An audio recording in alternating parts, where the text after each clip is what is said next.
அதை நான் ஏற்றுக்கொள்கிறேன் பேரவைத் தலைவர் அவர்களே. அட்லீஸ்ட் தேன் வந்து பாய வேணாம், ஈட்டி வந்து பாய்ந்தது அது அன்றைக்கு, இது யாரும் மறுக்க முடியாது. அதே போல இன்றைக்கு நம்மளுடைய பேரவையில முதல்வர் அவர்களுடைய பிறந்த நாள். முதல்வருக்கு ஒரு கோரிக்கை வைக்கிறேன். இங்கு நான் சட்டமன்றத்திற்கு வந்த நாட்களில் இருந்து அவை பணியாளர்கள் எல்லாருக்கும் இது மாதிரி ஒரு டம்ளர்ல ஒவ்வொரு இடமா போய் தண்ணி கொடுத்துக்கிட்டு இருக்காங்க. இன்னைக்கு நம்ம ரொம்ப அட்வான்ஸ்டா போயிட்டு இருக்கோம். இன்னும் ஸ்டில் அந்த ஓல்டு மாதிரி போயிட்டு இருக்கு. இல்ல ஒரே ஒரு விஷயம், மாண்பு உறுப்பினர் இந்த தேன் வந்து பாய்ந்து அந்த வார்த்தை அவைக்குள்ள நீக்கப்படுகிறது. அதை எடுத்துருங்க. அடுத்ததுங்க, இது மாதிரி கொடுக்கறது ஒன்லி கிளீன்லினஸ் ஒண்ணு. அவை பணியாளர்களுக்கு நிறைய வேலை இருக்கு. ஒவ்வொரு டேபிளா அவங்க தவழ்ந்து கொடுக்கறது நமக்கே பாக்குறதுக்கு ஒரு மாதிரி இருக்கு. சோ சிஎம்க்கு ஒரு ரெக்வெஸ்ட், பெட் பாட்டில்ஸ்ல ஒவ்வொரு டேபிள்லயுமே பாட்டில்ஸ் நீங்க குடி தண்ணீர் வச்சிடலாம்.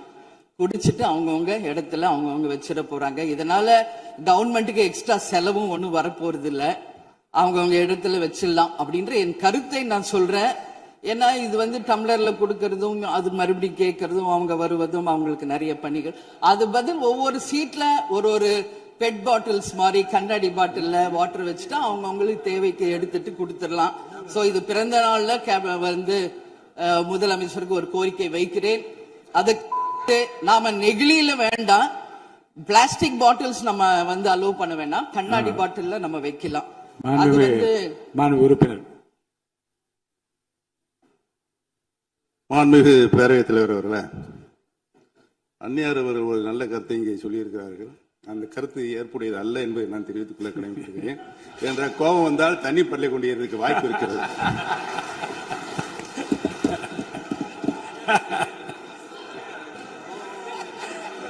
உறுப்பினர் பேசலாம். இப்போ தண்ணி பாட்டில் தான் வீசணும் கிடையாது, டம்ளர்ல கூட வீசி அடிக்கலாம். உறுப்பினர் ஒரு நிமிஷம். தலைவர் அவர்களே, நம்முடைய மாண்புமிகு முன்னாள் முதலமைச்சர் அண்ணன் ஓபிஎஸ் அவர்கள் ஒரு நிலையை குறிப்பிட்டு அதை எரிவதற்கான தண்ணி பாட்டில் எரிவதற்கான வாய்ப்பு இருக்கிறது சொன்னார்கள். ஒருவேளை அவருடைய தனிப்பட்ட அனுபவத்தின் காரணமாக அதை அவர் இங்கே குறிப்பிடுறாரா என்பதை நான் அறிய விரும்புகிறேன். மாண்புமிகு உறுப்பினர், ஏன்னா காலையில இருந்து ரொம்ப காரசாரமாவே போயிட்டு இருந்துச்சு. அதனால ஒரு ஹாப்பியா நம்மளுடைய முதல்வர் பிறந்த நாள்ல எல்லாரும் சந்தோஷமா இன்னைக்கு நம்ம அவையை செய்வோம். சோ பாட்டில் தான் வீசணும்ன்றது இல்ல, வன்முறைக்கு வேண்டும் என்றால் இங்க எதில் எவ்வளவு இருக்கு, எது வேணாலும் வீசலாம். பட் நம்ம எண்ணம் அது கிடையாது. நிச்சயமாக தண்ணீர் என்றாலே பிரச்சனை தான் போல இருக்கு. அது காவேரி தண்ணீரா இருந்தாலும் டாஸ்மாக் தண்ணீரா இருந்தாலும் அது ஒரு பிரச்சனையா தான் இன்னைக்கு மக்கள்கிட்ட இருக்கு. உறுதியாக காவேரியிலும் சரி மேகதாதுலும் தமிழ்நாடு சட்டமன்ற உறுப்பினர் மட்டும் இல்ல, யாரும் அதற்காக விட்டு கொடுக்க போவதில்லை என்பது உறுதி. இன்னைக்கு நம்ம முதல்வர் அவரும் புதிதாக முதல்வராக இருக்கிறார். கர்நாடகா முதல்வரும் முதல் முறை முதல்வராக வந்திருக்கிறார். கேரள முதல்வரும் முதல் முறை முதல்வராக வந்திருக்கிறார்கள். சோ 3 முதலமைச்சர்களும் ஒன்று நட்பு ரீதியாக பேசி இந்த பிரச்சனைக்கு தீர்வு காணலாம்.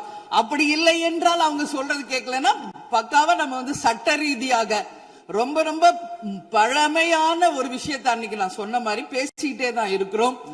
இது முழுமையாக தீர்வடைய வேண்டும்ன்றதா எல்லாருடைய கருத்து. இன்னைக்கு நம்மளுக்குள்ள வாதங்கள் பிரதிவாதங்கள் டிஸ்கஷன்ஸ் இங்கு வந்தாலும் இது நிரந்தரமாக தீர்க்கப்பட வேண்டும் என்பதில் யாருக்கும் மாற்று கருத்து இல்லை.